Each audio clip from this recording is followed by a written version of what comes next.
And you know what? I'll get a little story time. Yes, sir. Story time. Story time. Story Ding, ding, ding, ding, time. Need some music for that, fam. Yes, sir. Yeah, it's kind of a story. So I remember coming to Canada. Break that down, please. So coming to Canada, 18 years old, right? New country, cold as heck, man. I'm Cold. like, I'd never seen snow like this before. What were your thoughts when you seen snow? What was the first thing that came to your mind? All right, so let's break down this story. Please. So my first introduction, I came to Canada like New Year's Eve. Okay. Right? Yeah. Now, so it's supposed to be snowing at that point, right? But there was no snow. So I hadn't seen a real snowfall. And I was scheduled to start college in 2 weeks. So it's like the January 13th or 14th, right? Okay, yes, sir. So we had some cold days, but we didn't have snow. So Tutu's my first day of school. It's like a blizzard. Heavy snow, okay? Snowing Heavy sideways. snow, right? And if you know where our location is right now, Yeah. I took a bus literally from just right there. The Okay, 41, yeah. right? Or the 40 was 41, at the time. the 40 bus, yeah. So I'm out there now. I jump on that bus, and I'm supposed to head out to a major intersection by Markville. Yes, Markville Mall. Now, I have not really seen snow like this before, right? So I get off the bus, and I'm waiting for the bus, fam. And I'm supposed to wait for the A bus, I believe. Isn't that the A bus, right? And I'm waiting. And I decide I just want to get something to drink real quick.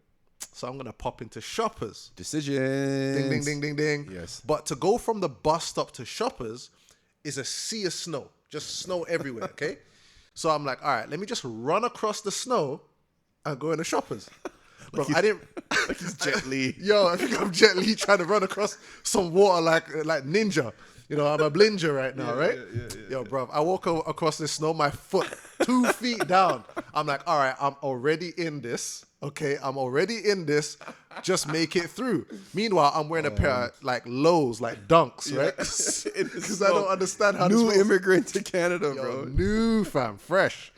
Run across the snow, going to Shoppers, decide coming back. I'm seeing the bus come now. So I Okay. run back across the snow. My feet are soaking wet. Yeah. Okay. I finally get on the bus and it's rammed. Oh, so you made the bus. I made the bus. Okay. Okay. Up to my knees, soaking wet. Okay. From there, get on the bus, head south of Steeles, head to Finch, get on the next bus. When I get on the next bus, I'm supposed to go all the way to college. Yes. But I get on like a C bus, which Okay. takes a turn at Birchmount or something like that, right? Boom, I'm out now. I'm like, where are we going? It told me drop me outside of school. Oh, you got on the wrong bus, sir. I'm like, cheesed. So now I go back out. I have to wait for the bus again. Oh, man. I go back out, wait for the bus. Oh, I man. finally get to college, Okay. right? And once I get there, I'm Yep. trying to find my class and everything. I end up being late. Of Now, course. I sit down. I'm cheesed. I'm upset. Yeah. I'm frustrated. Cold. Yeah. Making poor decisions. Question is, whose fault was that? My fault. Yes, sir. My fault still, right? I did not plan out my route. I didn't ask the right questions. Nope. Do you know what I mean? I'm there with my cold feet. Why couldn't I come with boots? I knew Canada was cold. I was in England. I saw the moose. I saw the moose. You know what I mean? I saw the kind of clothes you guys were wearing out here. I just wasn't prepared. For sure, So prepared. it's my responsibility, my fault. Right? Winter wars, man. Winter wars. But I learned a lesson, man. And here's the key that I love about this story. Leighton wasn't 7 years old. I wasn't a kid. He wasn't 3. He wasn't 10. He was 18. At 18, my pops always told me, at 18, you're a man. That's it. But the thing is, I guarantee you, through going through that lesson, running across snowbanks, jumping on the bus, standing on the bus, wet, cold, confused, as I always make a joke, naked and afraid, but you're cold, then miss the bus, then miss another bus, then he's basically like crisscross. I missed the bus. So, I remember that. Too. right?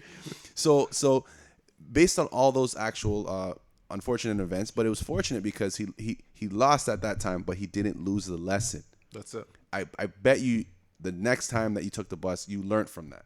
Oh yeah, 100%, man, 100%. And you were on time for school the next time you went to school. You already know.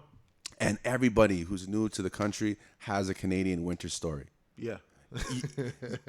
TV has no temperature. So it looks cold, but you don't know how cold it is until you're outside in a snowstorm. You're like, dang, this is crazy. Bro, my eyelids are freezing. I didn't even know the hairs in my nose could stick together, man. Yes, sir. And, truth be told, I saw some people out there in like shorts, man. I'm like, I guess these high school kids, they were comfortable out there in the cold weather. I'm there freezing my eyes. They say, Royal Rastafari and nays off. But yeah, it was a lesson, and it was an important lesson. And once again, it's all about taking responsibility, learning from the situation, and making better choices in the future. And the thing is, he didn't blame anybody. He actually took full responsibility, full accountability, and made better decisions in the future, right? So that goes 100%. That's going to be cemented in this episode. I even think this should be called Taking Full Responsibility. That's it, man. Take it all day. Taking full responsibility, man. Yes, sir. Another thought, to consider here is giving your best effort. Break that down. Right? Funny enough, speaking with my wife about this, and she talked about being focused, right? So I think she says it's monks, and what they do is you give them something to eat, and they'll be chewing the food all the way up until it's like a pulp before they swallow. Wow. Right? And you may be wondering, okay, how does that link to giving your best effort? Well, for them, when they're eating, they're completely focused on the task. They're eating right now. Yes, sir. They're in the present. Yes. They're doing the thing. They're eating right now. Yes. And I think that also applies when it comes to giving your best effort in something. 100%. Right? Like when you're at work, you're doing a task. Yes. Lock in. You're focused. I'm doing this thing right now. Yes. Everything else puts to the side. Yes. And I know it can be difficult, especially in your work environment, and there's lots of different inputs and things happening around you. Yeah. But it's important to try to train your colleagues and the people around you that when you're in, you're in. Do what you're doing while you're doing it. Ooh, okay. Yes. Talk to me. Repeat that one. Yes. Do what you're doing while you're doing it. Locked in. Right? So like there could be like emails going on over here, phone ringing, you're checking your Instagram, there's somebody crying over here, there's somebody laughing, there's the ambulance going by, fire truck, somebody shoveling outside, whatever, snowblower, sound effects, but you're so locked in. And I make a point, at least an hour minimum a day, where I just focus on one particular task and I just bang it out. That's it, man. And that helps me, at least I can trace, or not trace, but track how I'm going to be making progress throughout the week. So at the end of the week, I can go back and say, okay, I got this accomplished on Monday. I did this on Tuesday, Wednesday, Thursday, Friday, Saturday, and even on Sunday. So then that way I can make sure I'm making the proper moves in the right direction. No doubt, man. No doubt. Yes, sir. Yeah, we've got to, in order to accomplish things. Yes. I think there's a quote. I think it's Elon Musk. I think he said this one. Okay. He's like, nobody changed the hours on 40 hours a week. Nobody changed the world on 40 hours a week. Nope. Right? So you got to put a huge amount of effort if you want to accomplish anything significant. And in order to do that, as you said, there needs to be focus. Mm-hmm. Right? Because, life is too important, man. Do you know what I mean? Life is so critical right now. Like you got your friends, you got your family, you got your goals, you've got your dreams. And there's so many things that can be distracting to us, right? Mm-hmm. And so if we really want to make a significant impact, it's going to require that commitment. It's going to require that focus. It's going to require that best effort, because everybody's competing right now. Everybody. Right? Everybody's competing for attention. I mean, we got a podcast going on. We know other people are doing podcasts. This is millions of podcasts, literally. You know what I mean? So we're locked in. We're focused. We're committed. Waking up early. Coming in on a Sunday morning. Early morning. But here's the thing. I like that you said everybody is competing. But here's the biggest one, fam. My life changed when I stopped competing with others and started to compete with who I am and who I was. Ooh, repeat that one. Because my life changed for the better when I stopped competing with others and started competing with who I am and who I was. So every day I was in competition with myself to get better. So if I didn't want to work out, I would work out. If I didn't want to go for a run, I would go for a run. If I didn't want to go for a walk, I would go for a walk. If I didn't want to work on my business, I would work on my business. And that way you just get better and better and better. And then when you do that, you actually have a competitive advantage over your competition. Just focus on yourself, fam. How did you get to that point, though? Like, how did you get to that point where you decided or even recognized that you were doing that comparison? Wow, that's a deep question. So I actually got to that point when I got tired of the results that I had. I was tired of seeing people, like I said in the last episode, I was tired of seeing people that I had more potential than get ahead of me. Mm-hmm. And it became very frustrating because they looked like it was just effortless. Right. They didn't explain what they had to do or their process or what they did to get ahead. Right. Once I actually started to peep game and realize, like, okay, this is what this person's doing. I noticed they come early to the office. I noticed they stay later. I noticed they go to the gym. I noticed they eat less and eat right and drink more water, right? Then I was like, hey, I need to actually incorporate that. I did like a self-reflection. I was doing a lot of self-reflection at the time. Right.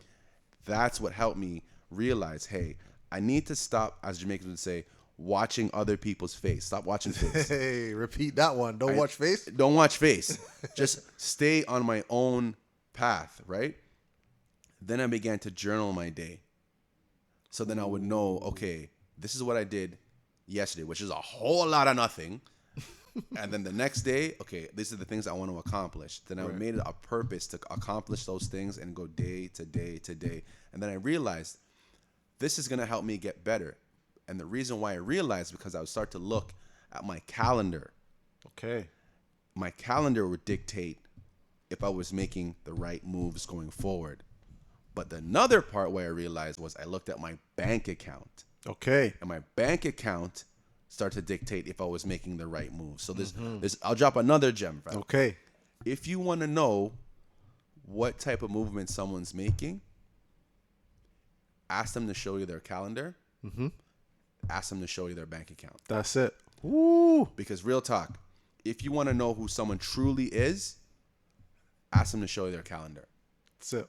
And I guarantee you, you won't even have to ask them what their bank account. Because watch, who you are is your calendar.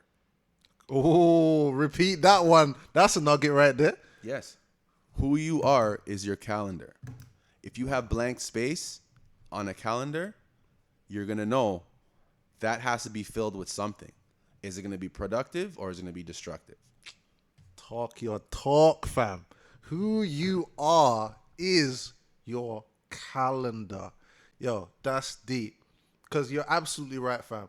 What you fill your day with is actually the results that you're going to have tomorrow. 100. If you're filling your day with nonsense, you're just on Netflix and whatever, then yeah, you're going to be an expert on Netflix. Yes. But if you're filling your day with money-making activities, yes, then tomorrow you're going to see the results of that. 100. If you're filling yourself with, personal development or gym or workout, that's going to show in your body. Yes. So your calendar is a representation of who you are today and who you'll be tomorrow.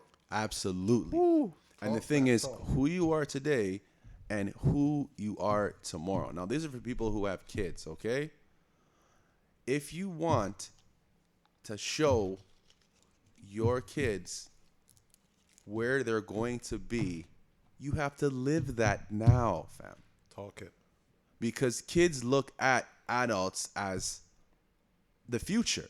So they're looking at, if my parents wake up in the morning, go to work, come home, help me with my homework, put me to bed, next day, the same. I guarantee you those kids are not going to be lazy. Right.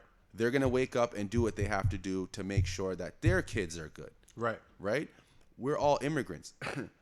We all came from somewhere else to here. The only people who are original Canadians are the natives, like straight up and down. That's so it. Let's just stop this. Like, how long have you been in Canada? Like, let's just stop that. Right? But the thing is, the kids look at the adults to see where they're going. Yeah. The adults look at their forefathers or their elders to see where they're going, right? So that's the key. In having your calendar set up, you get discipline, you have integrity, right? Mm-hmm. You have the right morals and you have the right ethics. Real talk, that's how I got my wife, fam. All right. That sounds like story time to me. It's story time. Straight up, she told me straight up, the reason why I like you is because you have the right discipline. I met her in university. We both went to York. Right. I had integrity because the way that I stepped to her, I didn't try any tricks or like pick up lines and none of that. My morals were the same because we have like West Indian morals, right? And the ethics, like I was about my business. I was always on time for school. I even took her to school a few times, or she'd take me to school. We're always trying to get better and better and better. And she's like, ethically, like, I know your heart is in the right place and you have the right standards and principles. Like, I wasn't perfect, but I was able to work on myself, and ethically, she jived with that. And she was like, yeah, you're the one, right? So that's beautiful. Straight up and down. Like, there's no competition. The only competition is yourself. So just focus on yourself, get better at your game, and you'll outwork or outdo your competition, quote unquote. Man, I love that, man. Yes, sir. You know what? I think it was I saw this short video with Idris Elba, and I think he's a swimmer, right? He loves to swim. Oh, for real? Yeah, he's a swimmer. He likes to swim, right? I didn't know that. He does his workout, right? I didn't know that. Okay. And he's like, if I'm swimming, I keep looking up at the clock, right? That's when you start to get tired. Right, because then you're thinking in your head like, oh, I'm this close, so I've done this many laps, right? It's true. And he says, but if I just keep my head down, I just keep swimming. When you look up, you're like, oh snap, I'm basically done. Yeah, for sure. I could do a lot more. So to your point, it's like you have your calendar, you have your agenda, just lock and load and go for it. Yeah. You don't need to look to the left or the right. You already built out the calendar. Yeah. The calendar dictates your success already. Exactly. You see what I'm saying? Say that one more time. You just need to lock and load. You've built out the calendar, so the calendar is going to dictate your success. Exactly. Right? So it's like, if I say to myself now, I want to get buff. I want to get to 225 and brolic. Then I need a 225 and brolic calendar. You see what I'm saying, fam? That's what the calendar needs to look like. That calendar needs to show by how much I'm going to the gym. Absolutely. You know what I mean? It has to break down when I'm looking at, food or whatever, right? Whatever I need to get there. Absolutely. If I want my account to look somewhere, I just build out the calendar. Yeah. So, if you got notes to take this one down, this is for all of us here. Just break it down in the calendar. Build your calendar to reflect the life you're trying to build for yourself. Absolutely. Right? This is things, right? And perhaps what one of the things you can do is build in your calendar and code them. My fitness goals, my fitness, my finance, my family, or whatever. Yeah, for sure. Right? And obviously, where you book more things, that thing is going to grow more quickly. Absolutely. So you just list out the priorities. Absolutely. Book the calendar accordingly, and then lock and load and make it happen. And this goes to our next actual topic, confidence. Hey. Okay, so we talked about honesty. We've talked about the importance of self-worth, but also being the best you can be. Yep. The last thing I was going to say is confidence. Confidence will get you compliments. Hey. The compliments you get will then feed your confidence. Then the confidence you have will get you more confidence. It's just like a circle. Say that one again, bro. So confidence gives you compliments. Those compliments then feed your confidence. Then the confidence will get you more compliments. Those compliments will then feed your confidence. It's a cycle. Your confidence is a never-ending supply of petrol or gas or electricity or whatever source of energy you want to use. So your confidence can dictate how far you go in your life. So Leighton, you want to break down the confidence for them? Yeah, man. You know what? So I'm going to take it back a little bit. Please. Now. So growing up in the UK. Where are you from in the UK? Got to break London, that down. fam. Okay, so you got to break down London for our viewers. All right, man. So I grew up in North London. North London, mate. London, mate. So you got North London, East side is like what they call like Hackney. Hackney, all that sort of spot, right? Yeah. You got South, which you got like Brixton and that. You got West, you got Chelsea, Kensington. So I grew up in North. Started out in Tottenham, moved to a spot out in called Edmonton Green, and I grew up playing football, which is Soccer. but it's soccer. Soccer. But the real word is football. It's real 'Cause word you is use football. your foot to kick the control the ball. ball. There you go. Right? Okay. It's not American handball that they call football. That's 12 inches long. They call it foot. So it's football, it's soccer. Yeah, go ahead. That's it, man. We play football. Yes, sir. But I had a growth spurt, and I decided I wanted to get involved in basketball. So I spent a lot of time playing basketball, right? And I got really, really good at it. And to the point where, I'm playing on my school team. We had like a regional team or whatnot Nice. that I got selected for. Yes, sir. And so the reason I bring this up is I would go to the park. And when I'm at the park, I'm messing around, and guys will come to the park and want to challenge you. Yeah. Now, I had zero doubts that I could beat the person in front of me. You're giving them that work. Yo, I'm going to give him that work. Yes. And I don't know this person from Adam. Stranger. But why? Because competence Yes. breeds confidence. Oh, break that I down. was competent. I know I could play.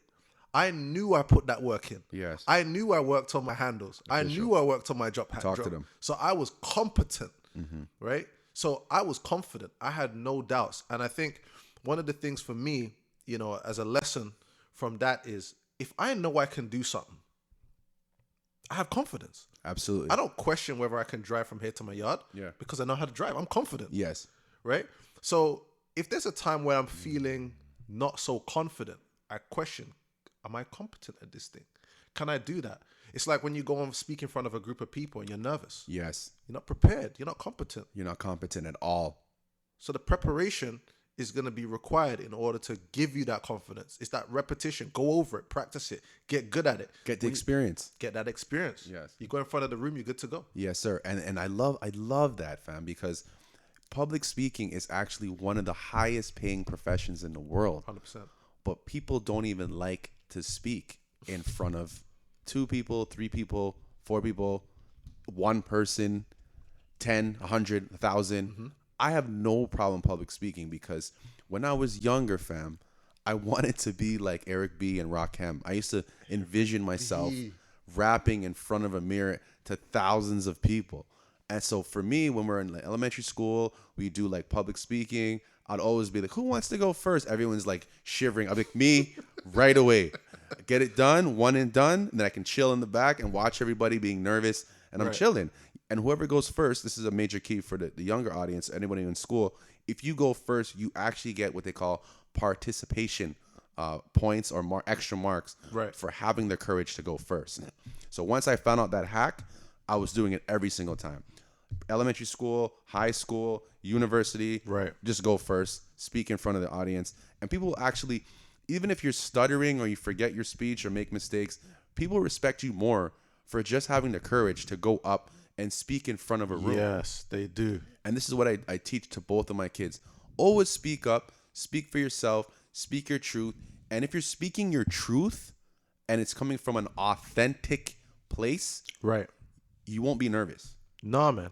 Because, you're being, as you said, you're being you, right? And look, it doesn't mean that, you will always be right. Yes. But you're giving the best based on the information that you have right now. Absolutely. And so you can be happy with that. Absolutely. You know what I mean? You go out there, you speak, and you give a presentation or you do whatever. Yes. And it's like, this is coming from me based on what I've read, but what I've researched or how I see things. Yeah. This is what I'm putting forward in the world. Now, later on, somebody may come and share with you some information that changes your mind. Yes. That's okay because you gave your best at the time and the information you had at the time.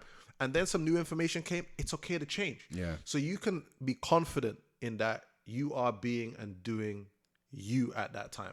Absolutely, my friend. And the reason why Leighton was able to get on the basketball court and give these guys this work and send them home crying is because he has the experience. He has the competence. He knows if I get to this point of the court or to this angle of the net before they do, it's a wrap. It's going in. So it doesn't matter who is coming. He was ready to take on all challengers, which then helped his confidence and helped his game and took him to the next level. Absolutely. And you use that in your life, no? Oh my gosh, man. Yeah. I tell you, I'll give you another story time since we're doing a little bit of stories. Yes, sir. So I worked for a company where they used to teach finances, right? Yes. And we had a guy who was regularly doing the seminars. Okay. Okay. And, one evening we're staying at work late and the boss man, he gets a call and says, oh, the guy who's doing the regular seminars or whatnot, he can't make it tomorrow. So I Yes. need somebody to be able to make it happen and do it tomorrow. Yes, sir. We got like 30 people coming in who can do it. So he comes to me and he's like, Leighton, can you take over? Now, I haven't done this presentation before. Yeah. I don't know the slides or whatnot, right? So I was not prepared.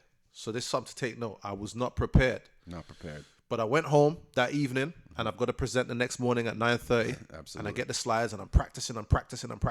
Absolutely. Right? And I get in the morning. Yes, sir. People are coming in the room. Okay? And I'm just kind of getting myself ready and psyched up or whatnot, right? Yeah. And 2-2s, the people come in the room and I get started on the presentation and I'm flying through this presentation. Why? Not prepared. I'm a little nervous, right? I hadn't eaten properly. My whole stomach, I start welching like I'm going to vomit, right? People are looking at me like, what's wrong with this guy? I'm literally sticking my tongue out. And like, I'm that nervous, bro. I'm like, it's bombing. So imagine, you've got like 20, 30 people in the room, okay? And at the end of it, you have a call to action. Yeah. And after that call to action, we've got, what? Supposed to have a 30% close rate, right? I think probably one person decided to, right? It was terrible. Terrible. It was absolutely terrible. But it was a learning moment because now I had broken the barrier. I said, okay, this is the worst it's going to get. Yeah. There's only up from here. So now I could practice and I could get better and I could see what I did wrong. And once again, as you said, my confidence rose, right? I was starting telling jokes in it now. You know what I mean? I get more comfortable. Get more comfortable. And so as I got more comfortable, as I got more competent, man, then my close rate went up. Yes, sir. Then people are calling me outside and asking for my card. I need to talk to you. I have questions. Do you know what I mean?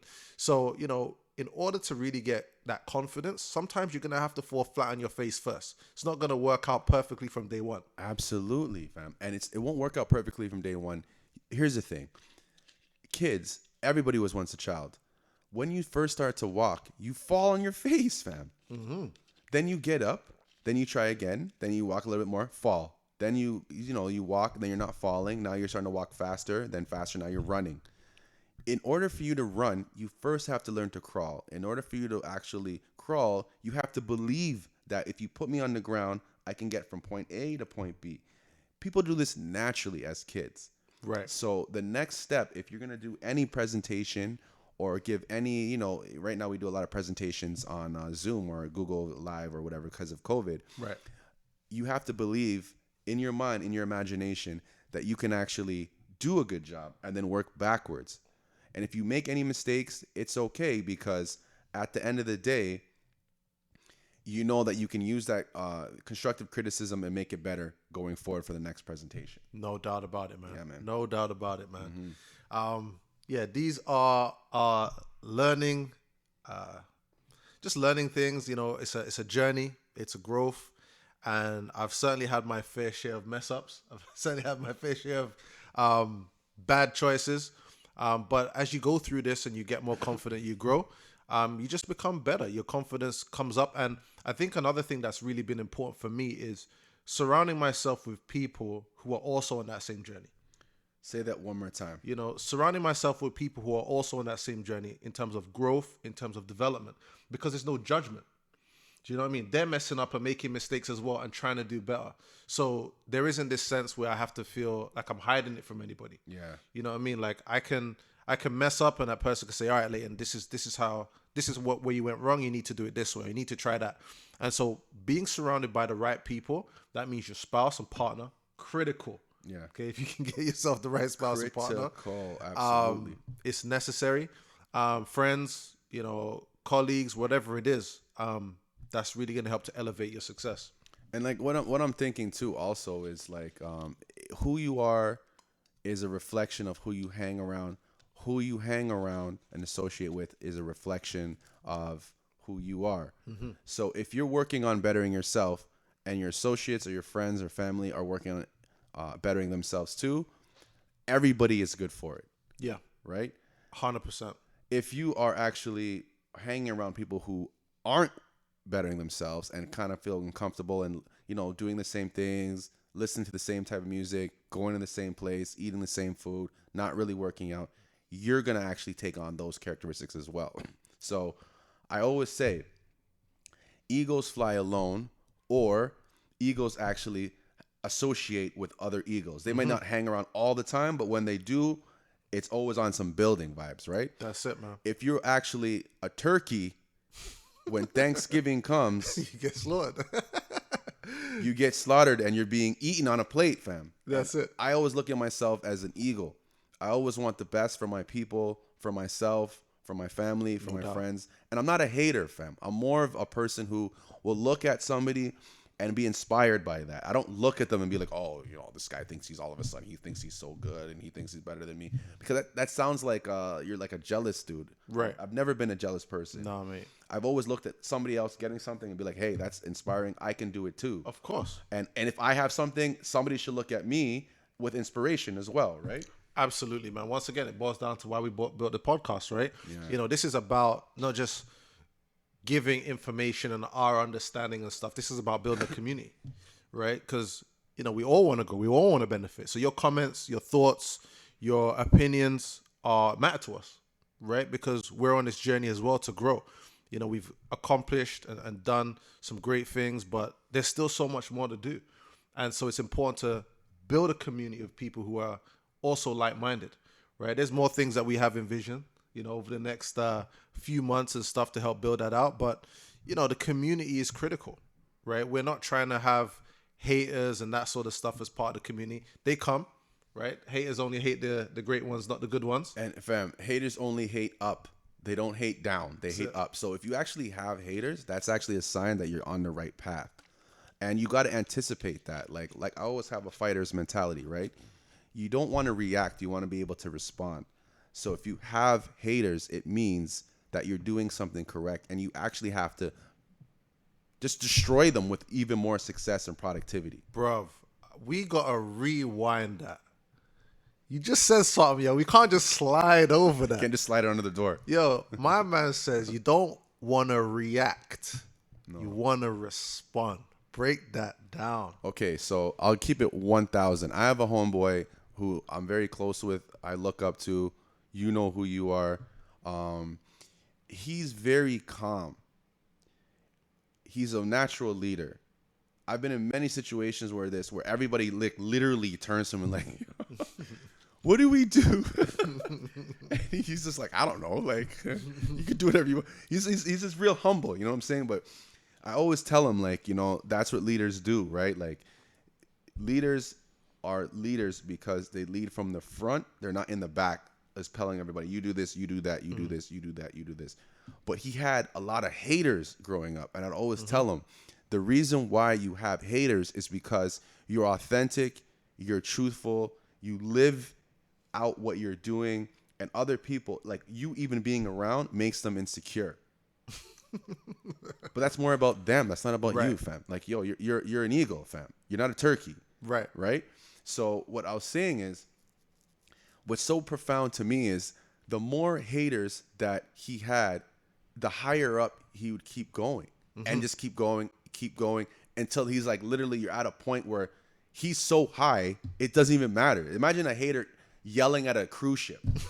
It's not gonna work, bro. No, bro, he's the captain of his ship, fam. So I took that as inspiration and being like, you know what? I want to be a captain of my ship. Right. So at first I was like, oh, I got to be low key. I don't want any haters. I want to stay out of the way. Now it's to the point where I'm just like, I don't even react. I'm just like, oh, that's good. You feel that way? I just respond with more data, more content, and just keep going. No doubt, man. No doubt. Actually, as you talk about this, being calm in stressful situations, right? I'm reading a book right now, recommended by you, PBD, Patrick Bet David, 5 Steps Ahead. And that's one of the things that really spoke to me is that a lot of times when you meet someone who does have that kind of reaction, right? Like they're always emotional when a problem comes up. It's because generally they only think one move at a time. One move at a time. Break that down. Something happens and they react. But the leader, the person who's calm, is because they've already foreseen the scenario in their head and decided on what they would do if. You see what I'm saying? Absolutely.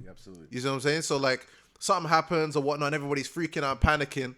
This person already, you go into in a situation, right? And there's beef, right? And there's two groups coming together. The smart man is like, all right, there's beef, right? And we want to deal with this, but if it goes left, I know there's a door over there. Yeah. I know where my car is parked. I know you put the whole situation in your mind. So when it kicks off and there's a problem, you know what you're doing.